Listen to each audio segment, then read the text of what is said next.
23장 31절에서 34절 말씀이 되겠습니다. 열왕기하 23장 31절에서 34절 말씀 제가 봉독하겠습니다. 나이 23세라 예루살렘에서 석 달을 치리하리라. 그 모친의 이름은 하무달이라. 림나 에레미야의 딸이더라.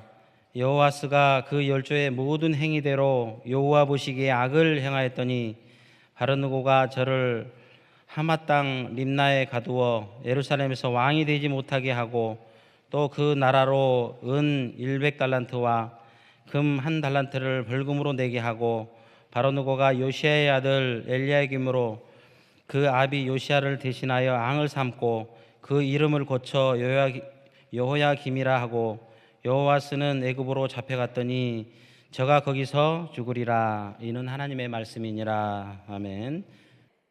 자, 오늘은 열왕의 구속사 26번째 시간을 갖도록 하겠습니다.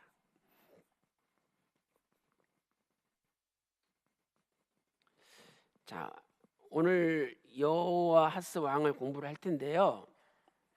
지난번에 제가 이거 한 번 했었어요. 그런데 요시야 왕을 두 번째를 빠뜨리고 그냥 여호아하스 왕을 했었죠. 그래서 다시 차례대로 오늘이 여호아하스 왕 차례인데, 지난번에 공부한 것 중에 좀 부족한 것도 있고 보충할 것이 있어서 여호아하스 왕에 대해서 우리 공부를 했지만 오늘 순서대로 다시 한번 하도록 하겠습니다.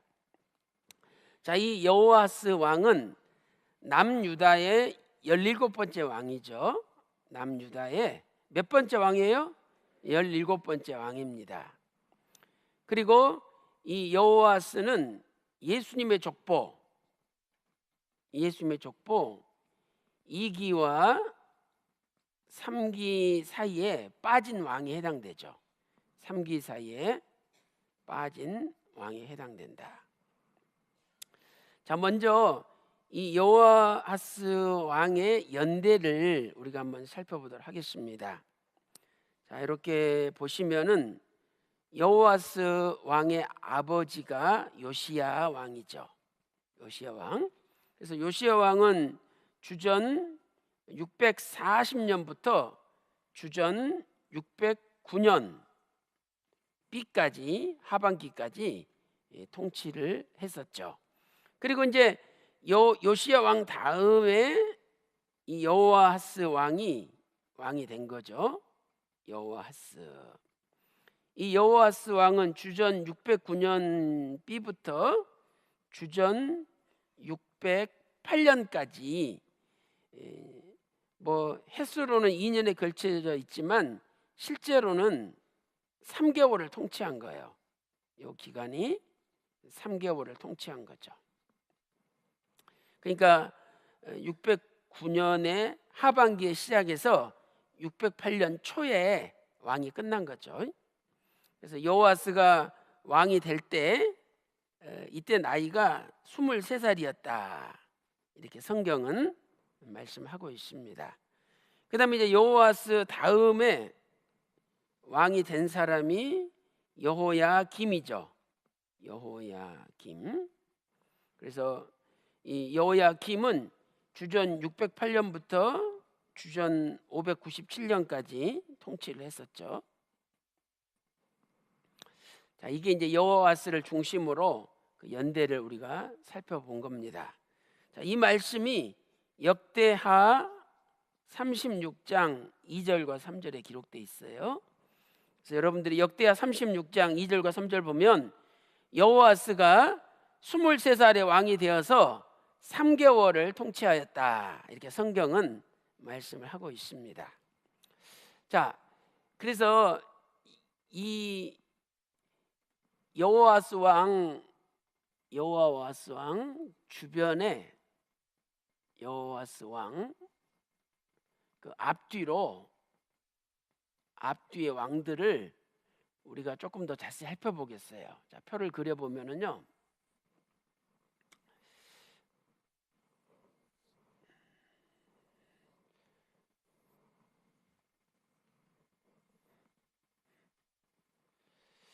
자,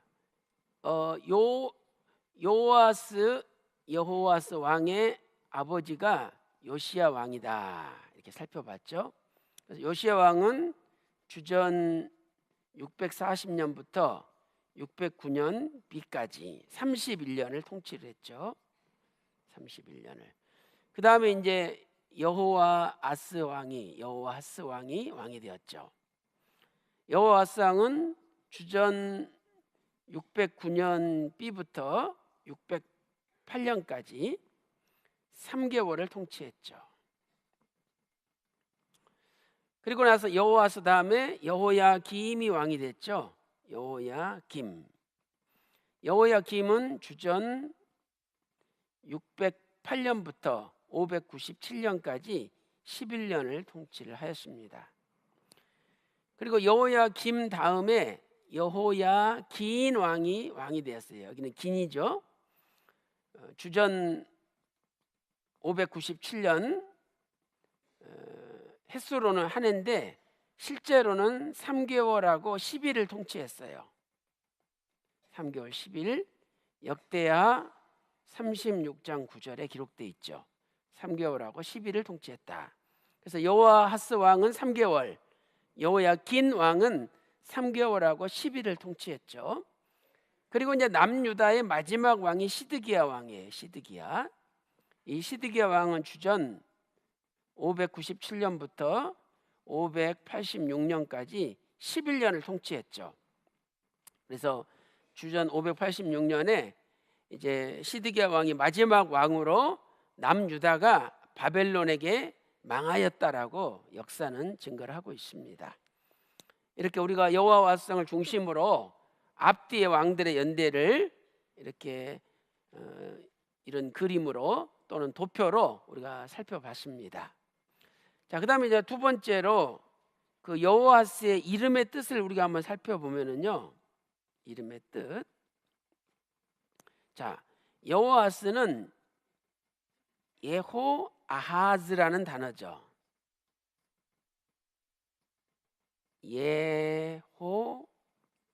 예호아하즈. 그래서 이 예호아하즈는 두 가지 뜻이 있죠. 여호와께서 붙잡으셨다. 여호와께서 붙잡으셨다.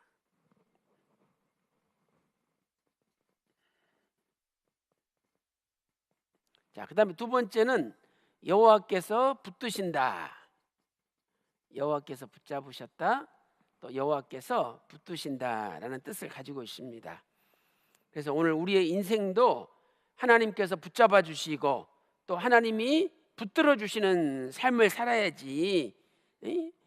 교만해 가지고 뭐 나는 돈도 있고 힘도 있고 능력도 있고 뭐 부족한 게 없어.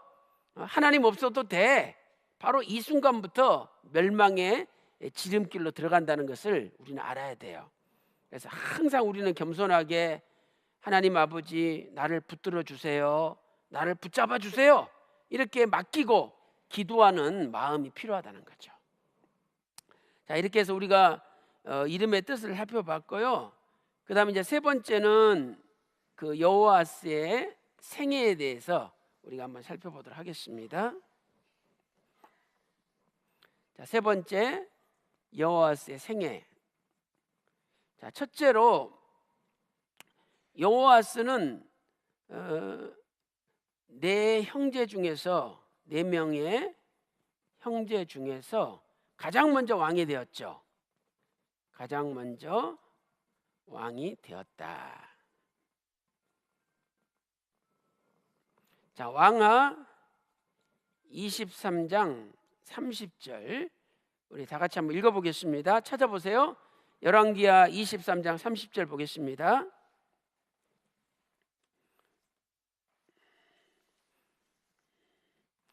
자, 왕하 23장 30절 시작. 신복들이 그 시체를 변거에 싣고 무깃도에서 예루살렘으로 돌아와서 그 묘실에 장사하니 국민이 요시야의 아들 여호와스를 데려다가 저에게 기름을 붓고 그 부친을 대신하여 왕을 삼았더라. 아멘.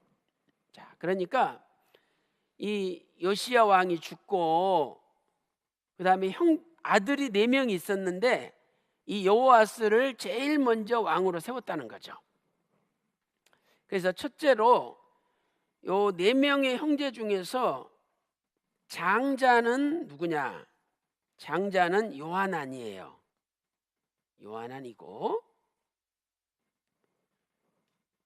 그 다음에 이 4명의 형제 가운데 살룸이라는 아들이 있었는데 이 살룸이 곧 여호아스다.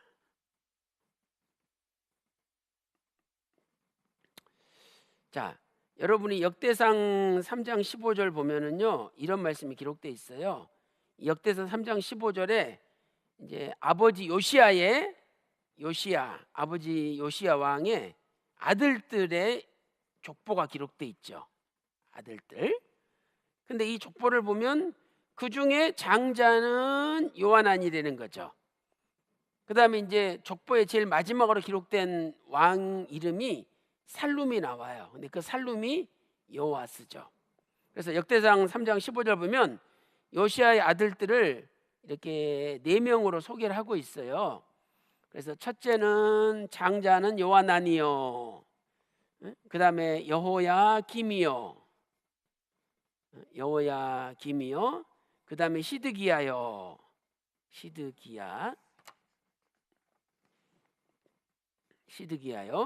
자, 그 다음에 살룸이다 이렇게 표현하고 있어요. 그런데 이 살룸이 바로 여호아스인 거죠. 자, 우리 역대상 3장 15절 찾아볼까요? 역대상 3장 15절 찾아보겠습니다.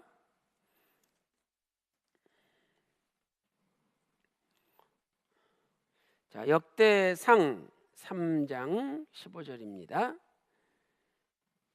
자, 시작. 요시야의 아들들은 맏아들 요하난과 둘째 여호야김과 셋째 시드기야와 넷째 살룸이요 그랬잖아요. 근데 그 살룸이 바로 여호아스 왕이에요. 왜냐하면은 요시야 다음에는 여호아스 왕이 됐는데 예레미야 22장 11절 보면 요시야 다음에 살룸이 왕이 되었다 이렇게 말씀하고 있잖아요. 오늘 아까 우리가 읽어봤던 열왕기하 23장 31절에서는 여기 30절 방금 우리가 30절부터 읽어봤잖아요. 이 30절에 보면 요시야 왕 다음에 여호아스가 왕이 되었다라고 표현되어 있잖아요. 그런데 예레미야 22장 11절에는 요시야 왕 다음에 살룸이 왕이 되었다 이렇게 표현하고 있어요. 그러니까 살룸이 여호아스의 다른 이름인 거죠. 자, 예레미야 22장 11절 찾아보겠습니다. 자, 예레미야 22장 11절입니다.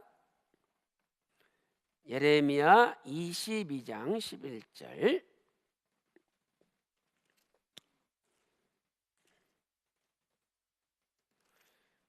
자, 다 같이 읽겠습니다. 시작. 나 여호와가 유다 왕 요시야의 아들 곧 그 아비 요시야를 이어 왕이 되었다가 이곳에서 나간 살룸에 대하여 말하노라. 그가 이곳으로 다시 돌아오지 못하고, 여기 나와 있죠. 요시야를 이어서 왕이 되었다가 쫓겨난 사람이 살룸이라는 거예요. 그래서 우리말 옛날 성경 보면 그 살룸의 나나주에 숫자로 1이라고 써져 있잖아요. 1. 그 아래쪽에 뭐라고 돼 있어요? 여호아스라고 돼 있잖아요. 왕하 23장 30절에 여호아스라고. 그래서 네 형제 중에 가장 먼저 왕이 되었는데 장자는 요하난이고 그 다음에 이제 살룸이 여호아스라는 걸 우리가 살펴봤죠. 그다음 두 번째로 이 여호아스는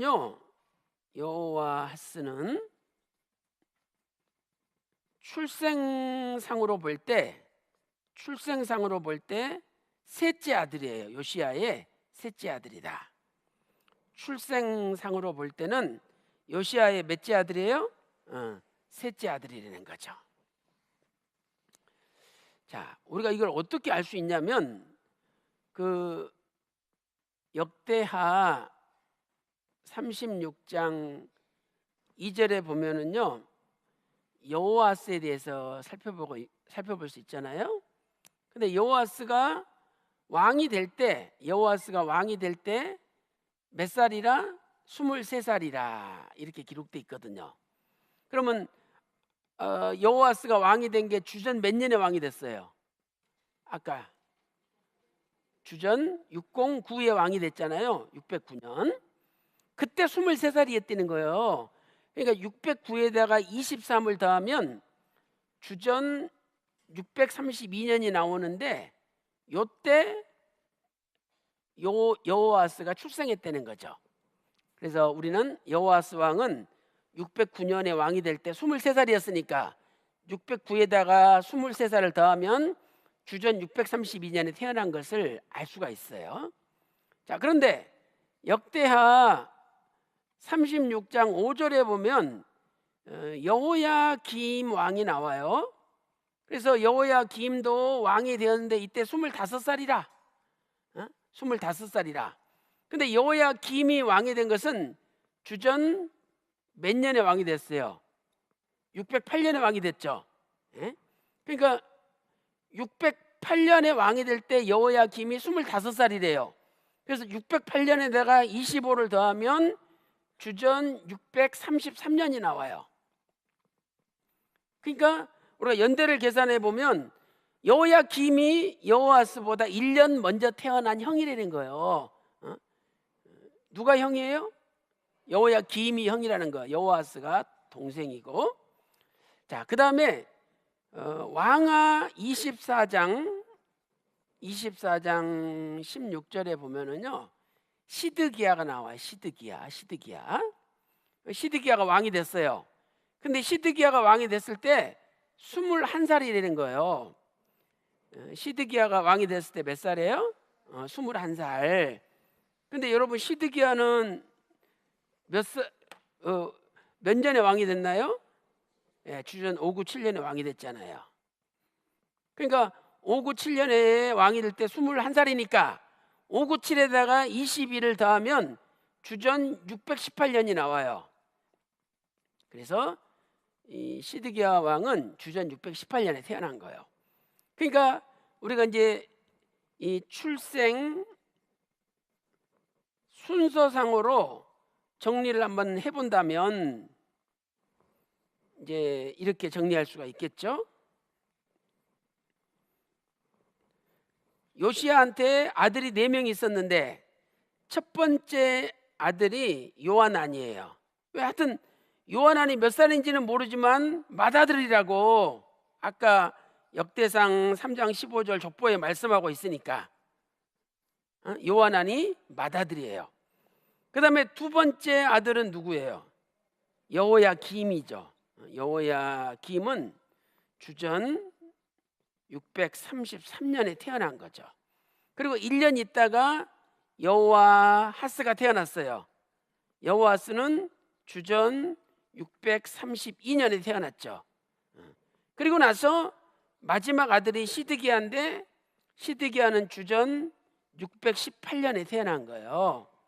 그러니까 아들로 볼 때는 요하난이 첫째 아들, 여호야김이 둘째 아들, 여호아스가 셋째 아들, 시드기야가 넷째 아들이에요. 아셨죠? 그러니까 출생상으로는 여호아스는 셋째 아들이다 이 말이죠. 그런데 이 셋째 아들이 요하난이나 여호야김을 물리치고 먼저 왕이 된 거예요. 누구 다음에? 요시야 다음에 먼저 왕이 된 거예요. 그 왜 백성들이 큰 아들, 둘째 아들을 제껴놓고 셋째 아들을 왕을 세웠을까요?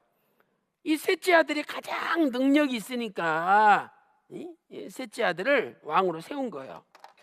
그래서 에스겔서 19장 3절에 보면 이 여호아스를 젊은 사자다 이렇게 표현하고 있어요. 젊은 사자.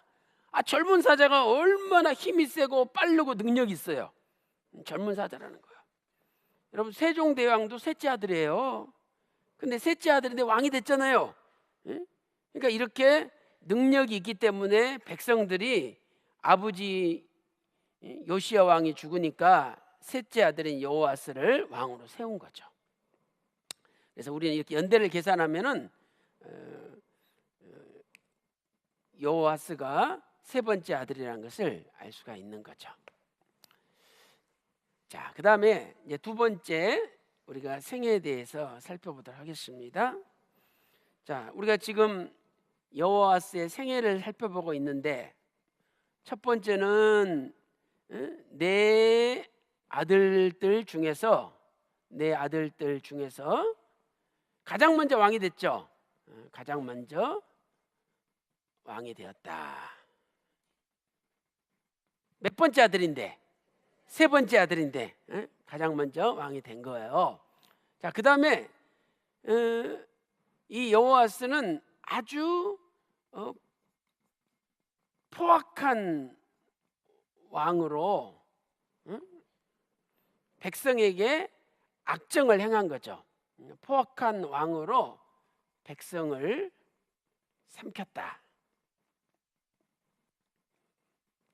자, 우리 에스겔서 19장 3절 4절 한번 찾아보겠습니다. 자, 에스겔 19장 3절 4절 찾아보세요.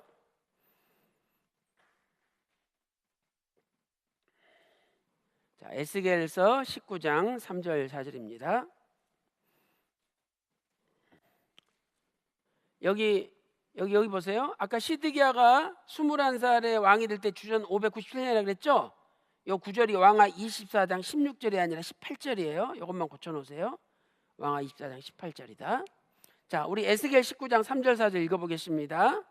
자, 에스겔 19장 3절 4절 시작. 그 새끼 하나를 키움에 젊은 사자가 되어 식물 움키기를 배워 사람을 삼킴에 이방이 듣고 함정으로 그를 잡아 갈고리로 꿰어 끌고 애굽 땅으로 간지라 그랬어요. 여기 보니까 애굽 땅으로 끌려갔죠. 그래서 애굽 땅으로 끌려간 왕은 분명히 여호와스 왕이에요. 여호와스 왕. 그런데 이 여호와스 왕을 젊은 사자라고 표현하고 있잖아요. 3절에. 그러니까 그만큼 능력 있는 왕이었다는 거예요. 그런데 이 젊은 사자가 백성을 삼켰다. 백성을 삼켰다 이렇게 표현하고 있잖아요. 그러니까 이것은 저놈이 우리를 잡아먹는다고 이런 세상적인 표현들처럼 하나님의 백성들을 세금을 무겁게 부과하고 있는 거 다 뺏어가고 악행을 저질렀다는 거죠. 학정을 한 거예요. 그래서 오늘 우리는 여기서 중요한 교훈을 발견할 수가 있죠. 하나님께서는 여호와스에게 다른 아들들보다 더 큰 능력을 줬어요. 그러면 이 큰 능력을 하나님이 주신 것은 뭐냐? 이 큰 능력을 가지고 선한 일, 하나님의 일을 하라고 준 거다 이 말이죠. 하나님의 일을. 그러니까 오늘 저와 여러분에게 하나님이 다른 사람이 갖지 못한 뭔가를 주셨다. 다른 사람이 갖지 못한 돈이 있다. 다른 사람이 갖지 못한 어떤 힘이 있다. 다른 사람이 갖지 못한 어떤 권력이 있다. 또 다른 사람이 갖지 못한 뭔가 달란트가 있다. 또 다른 사람이 갖지 못한 언변이 있다. 여러 가지 자기만의 능력이 있을 거 아니에요. 근데 그 능력은 선한 일, 하나님의 일을 하라고 하나님께서 주신 거다 이 말이죠. 그런데 여호와스는 선한 일, 하나님 일을 하지 않고 백성들을 삼키고 백성들에게 학정을 하는데 그걸 사용한 거예요. 그래서 에베소서 2장 10절이나 디도서 2장 14절에 하나님께서 우리를 택하신 것은 선한 일에 열심 있는 친백성이 되게 하려 하심이라 이렇게 말씀하고 있어요. 친백성. 친백성. 그러니까 진짜 하나님의 백성이 되려면 선한 일을 하는 사람이 하나님의 백성이 돼야 된다는 거예요. 그런데 우리는 어떻게 해서든지 남을 밟으려고 그러고 또 남을 죽이려고 그러고 남을 그냥 못되게 하려고 그러잖아요. 그건 하나님의 친백성이 아니라 가짜 백성이 되는 거예요. 그래서 오늘 여호와스처럼 나한테 이렇게 좋은 걸 주셨는데 내가 그거 가지고 선한 일을 하고 있는지 또는 악한 일을 하고 있는지 우리는 점검해야 된다고 성경은 말씀하고 있는 거죠. 자, 이렇게 해서 우리가 여호와스의 생애를 살펴봤고요. 이제 네 번째로 여호와스의 최후에 대해서 살펴보도록 하겠습니다. 네 번째로 여호와스의 최후. 그래서 여호와스는 첫째로 애굽으로 끌려갔죠. 애굽으로 끌려갔다. 그래서 먼저 애굽왕 바로 느고가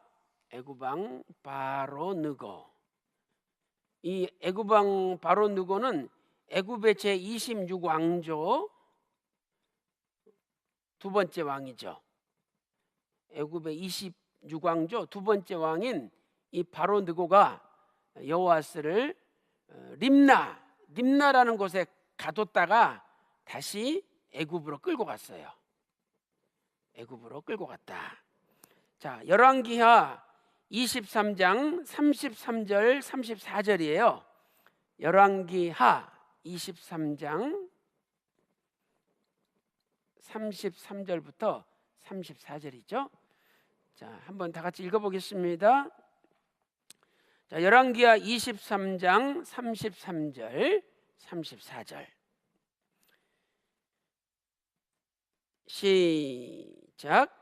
바로 느고가 저를 하맛 땅 림나에 가두어 예루살렘에서 왕이 되지 못하게 하고 또 그 나라로 은 100달란트와 금 1달란트를 벌금으로 내게 하고 바로 느고가 요시야의 아들 엘리야김으로 그 아비 요시야를 대신하여 왕을 삼고 그 이름을 고쳐 여호야김이라 하고 여호와스는 애굽으로 잡아갔더니 저가 거기서 죽으니라 말씀하고 있죠.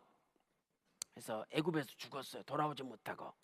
여러분 예레미야 22장 11절에 보면 애굽으로 끌려간다라고 예언하고 있잖아요. 근데 12절 보면 애굽에서 돌아오지 못하고 거기서 죽으리라 이렇게 예언하고 있어요.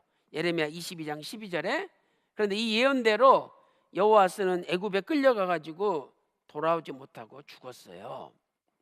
자, 그다음에 두 번째는 애굽으로 끌려갔죠. 그래서 돌아오지 못하고 고향으로 돌아오지 못하고 비참하게 죽었다. 돌아오지 못하고 죽었다. 자, 그러면 이렇게 여호와스가 애굽으로 끌려가 가지고 돌아오지도 못하고 비참하게 죽은 이유가 뭘까? 자, 이것은 표면적으로 볼 때는 반애굽 정책을 쓴 거죠. 반애굽 정책. 애굽에 반대를 한 거예요. 반애굽 정책. 그러나 이것은 표면적인 이유고 근본적인 이유는 뭐냐면 자기가 능력이 있으니까 자기를 의지하고 교만하여 하나님을 의지하지 않았다는 거죠. 자기를 의지하고 교만하여 하나님을 의지하지 않았다.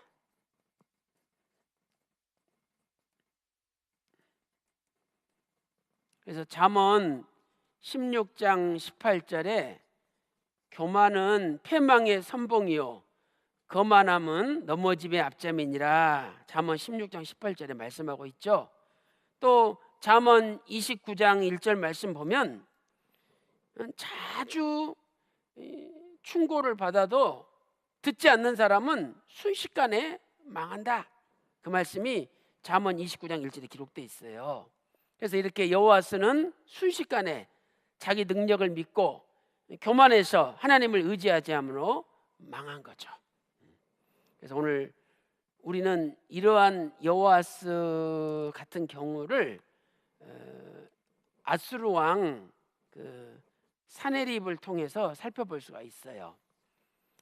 하나님께서 경고하시기를 아수르 왕 사네립한테도 너도 교만하면 갈고리로 꿰가지고 끌어간다 그랬거든요. 그런데 아까 에스겔서 19장 4절 말씀 보니까 여호와스도 갈고리로 꿰가지고 짐승처럼 갈고리로 꿰가지고 끌고 갔거든요. 그러니까 그 이유가 뭐냐? 사내립이나 여호와스나 똑같이 교만했기 때문이라는 거예요. 자, 우리 이사야 37장 29절 찾아서 한번 읽어보겠습니다. 이사야 37장 29절입니다. 이사야 37장 29절요.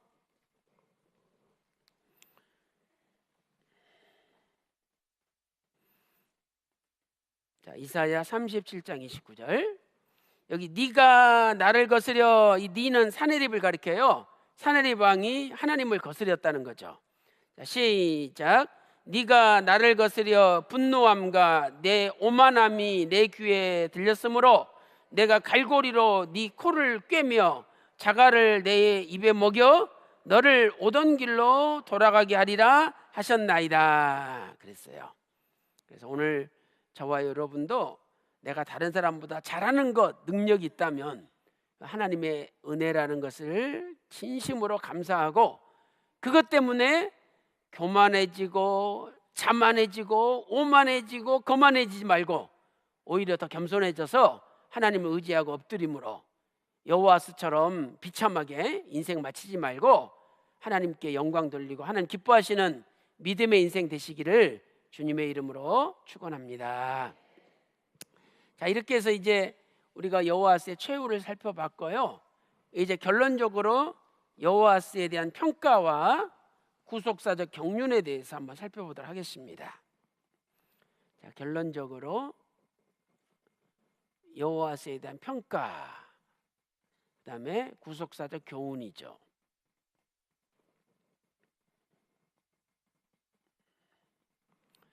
자, 하나님은 이 여호와스는 왕하 23장 31절 32절 말씀 보니까 여호와 보시기에 악을 행했다 이렇게 평가하고 있어요. 하나님 보시기에 악을 행했다.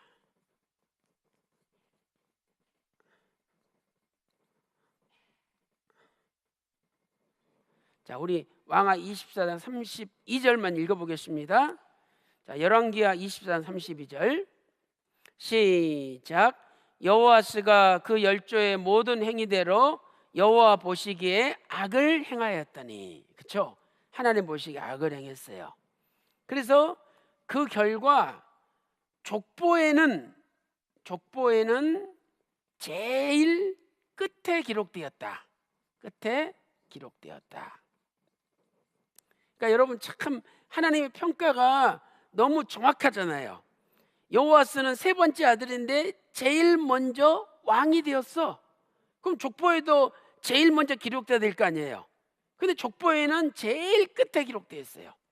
자, 우리 아까 살펴봤잖아요. 역대상 3장 15절 말씀 보니까 여호와스의 아들들이 있는데 첫째는 요하나니요, 둘째는 여호야김이요, 셋째는 시드기야요, 넷째는 살룸이요. 살룸이 여호와스 아니에요? 그러니까 왕은 제일 먼저 대놓고 하나님이 평가한 족보에는 제일 끝에 기록됐다 이 말이죠. 오늘 우리도 마찬가지예요. 우리가 사람들한테 인정받는 거 중요하죠. 아, 저 사람 최고야. 사람들이 인정을 해. 그럼 내가 아무리 최고라고 인정받는다 할지라도 하나님 보실 때, 야, 네가 무슨 첫째야. 뒤로 가. 너 꼴찌. 제일 마지막에 서. 그러면 꼴찌가 되는 거예요. 그러니까 우리는 늘 하나님의 평가를 받을 때 정말 하나님 앞에 인정받는 삶을 살아야지. 겉으로 드러난 이 세상에서 사람들한테 1등 돼봤자 아무 소용없다는 거예요. 그래서 오늘 또 사람의 눈치를 두려워하지 말고 하나님의 얼굴 앞에 부끄러움이 없는 저와 여러분의 인생이 되시기를 주님의 이름으로 축원합니다. 자, 이렇게 해서 족보에는 제일 나중에 기록되는 사람이 되고 말았어요. 자, 그 다음에 구속사적인 교훈에 대해서 살펴보도록 하겠습니다. 첫째 평가요, 두 번째 구속사적인 교훈. 자, 원래 여호와스의 이름은 여호와하스. 자, 아까 우리 살펴봤죠? 예호아하즈, 예호아하즈. 그래서 이 뜻은 뭐냐? 응? 여호와께서 붙잡으셨다. 여호와께서 붙잡으셨다. 또 여호와께서 붙드신다, 이런 뜻이었어요. 그 다음에 여호와스의 다른 이름은 살룸이었죠. 살룸. 이 살룸은 평화, 이런 뜻이에요. 평화, 평화, 평화, 평강. 자, 여기서 우리는 중요한 구속사적인 교훈을 발견할 수가 있죠. 그러니까 하나님께서 붙들어 주실 때 진정한 평화와 진정한 평강이 임한다는 거예요. 그러면 지금 무슨 남북 정상회담을 했다, 그다음에 또 5월달 말이나 6월 초에 미북 정상회담을 한다, 미국과 북한의 정상회담을 한다. 아무리 회담이 잘 돼도 하나님께서 붙들어 주시지 않으면 진정한 평화가 임하지 않는 거예요. 그러니까 우리는 이런 정상회담이 있을수록 더 목요 예배 열심히 참석해서 하나님 앞에 맡기고 기도하는 게 필요하다는 거예요. 지금까지 수많은 정상회담이 있었는데 뭐 그때는 무슨 이런 약속들이 없었습니까? 다 약속들이 있었잖아요. 문제는 뭐냐? 그 약속이 지켜져야 되는데 지켜지지 않았다는 거예요. 하나님께서 붙들어 주시면 지켜지겠죠. 그래서 우리가 하나님을 의지하고 하나님께 맡겨야 된다는 거예요. 하여튼요, 이렇게 정세가 복잡하고 뭐 정상회담이 진행돼서 이제 우리가 지금 휴전협정인데 6.25가 그게 이제 전쟁을 끝나는 종전협정으로 바뀌고 그다음 또 평화협정으로 바뀐다, 이런 과정을 이렇게 밟아가면 시간이 이렇게 흘러갈 거 아니에요. 시간이 뭐 6개월, 1년, 2년 흘러갈 거 아니에요. 그러면 시간이 흘러갈 때 우리가 할 일은 뭐냐? 첫째는 하나님 앞에 기도해야 되고요, 하나님 앞에 맡겨야 되고, 두 번째는 우리나라의 국방력을 강화시켜야 되는 거예요. 이렇게 시간을 주실 때 완전히 국방력으로 무장을 해놔야 돼요. 그래서 나중에 혹시 다시 또 북한이 위장평화 전술을 통해 가지고 다시 또 우리 남쪽에 침범한다, 그랬을 때 그냥 연금을 보여줘야 되는 거예요. 야, 이거 나만 건드렸다가 큰일 나는구나, 보여줘야 돼요.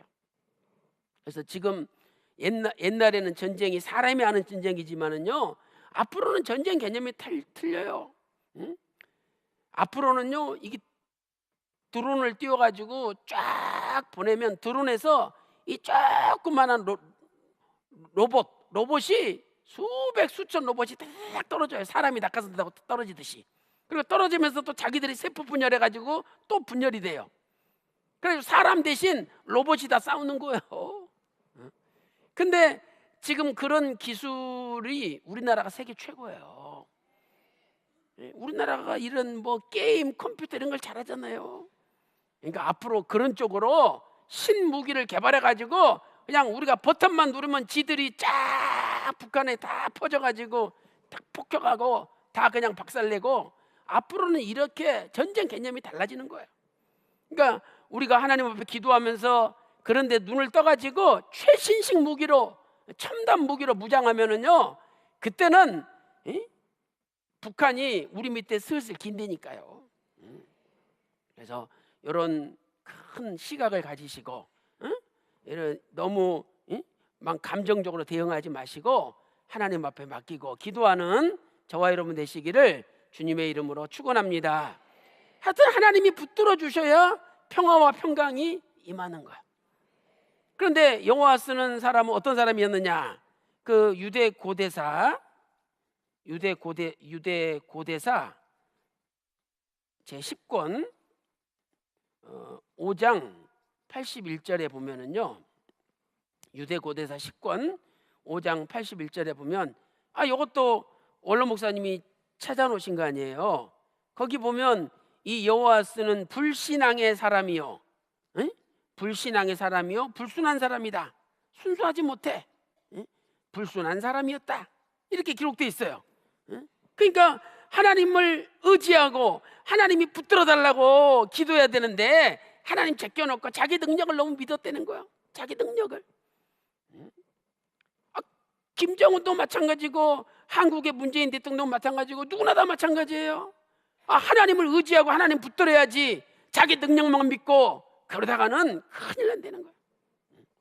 그래서 이 여호와스가 불신앙, 하나님 의지하지 않았다는 거 아니에요. 불순한 사람이다. 사람이 순수해야지. 뒤에서 모여가지고 뭐 의논하고 꾸미고. 저는요 절대 이런 거 안 합니다. 뭐 보여서 뒤에서 뭘 꾸미고 할 필요 없어요. 다 하나님께 맡기고 하나님이 그냥 시키시는 대로 인도하는 대로 따라가면 되는 거지. 내가 앞서가가지고 뭐 이렇게 하려고 저렇게 하려고 아무 소용없는 거예요. 그래서 오늘 또 저나 여러분이 여호와스처럼 불신앙적이고 불순한 사람 되지 마시고 하나님 앞에 기도하고 맡겨서 아버지께서 붙들어 주심으로 우리 대한민국의 진정한 평화와 진정한 평강이 임하는 역사가 일어나시기를 주님의 이름으로 축원합니다. 그래서 요한복음 14장 27절에 내가 주는 평안은 세상이 주는 평안과 다르다는 거예요. 너희는 마음에 근심하지도 말고 걱정하지도 말라. 내가 주는 평안만 있으면 모든 게 해결된다는 거예요. 이사야 9장 6절에도 예수님께서 평강의 왕이시다, 평강의 왕이시다 이렇게 말씀하고 있습니다. 오늘 또 예수님 평강의 왕이심을 믿고 예수님께 맡김으로 예수님께서 붙들어 주셔서 우리 대한민국의 영원한 평화, 자유민주주의에 입각한 항구적인 영원한 평화 통일이 앞당겨지시기를 주님의 이름으로 축원합니다.